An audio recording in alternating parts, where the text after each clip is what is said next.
Okay, so the year is 1945. World War II has just ended, and the American people are celebrating across the country. Soldiers are returning to parades in celebration of the victory. Times were good, but this didn't last for long, as the following 45 years were filled with tension and fear. After World War II, the Cold War started, which lasted for 45 years. During this time, both the US and the Soviet Union knew that the other had nuclear weapons able to reach them. Times were tough, but nothing came closer to total war than the 13 days of the Cuban Missile Crisis.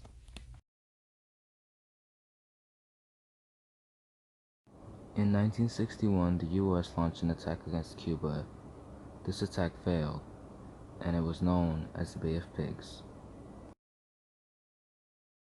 Because of this, Cuba reached out to the Soviet Union for help. Nikita Khrushchev, at the time Soviet leader, decided to help Cuba not only to defend it, but to counteract the US missiles that were in Italy and Turkey.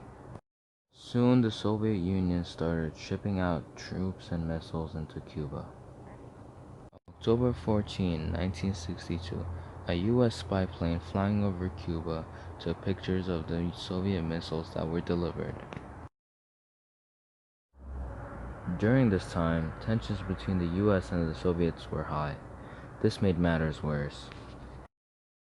To deal with this crisis, John F. Kennedy formed the Executive Committee of the National Security Council, also known as ExCon.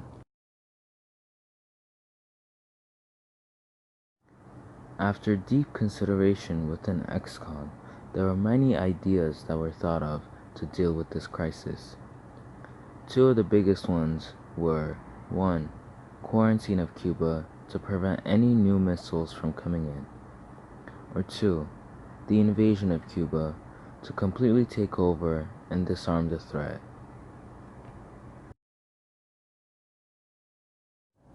President Kennedy decided to go with the first choice and to put Cuba in a quarantine.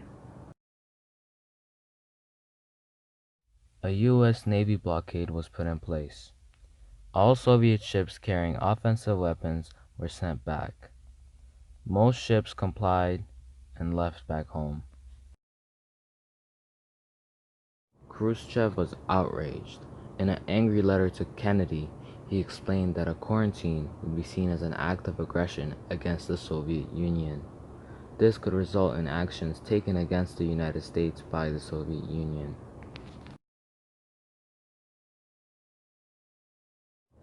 Kennedy wrote a response to Khrushchev's letter, demanding that all Soviet Union soldiers and offensive weapons be withdrawn from Cuba under UN inspection.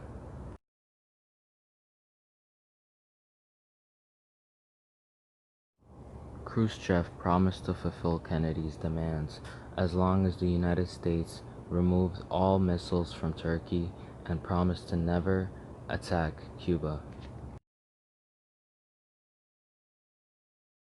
Later, Attorney General Robert Kennedy was secretly sent to meet Soviet Ambassador Anatoly Dobrelin to discuss the matter and come to an agreement.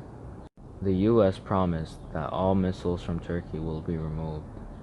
The next morning, Khrushchev made a public statement that all missiles will be dismantled and removed from Cuba.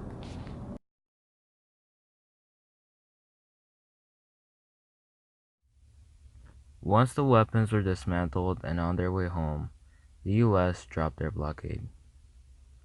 As promised, a few months later, missiles in Turkey were removed as well. The way Castro handled this event represented the Soviet Union poorly. 2 years after this, Castro lost power. To prevent any future misunderstandings or such serious events again, the Moscow-Washington hotline was put in place. This period is still considered one of the closest moments mankind has came to a nuclear war.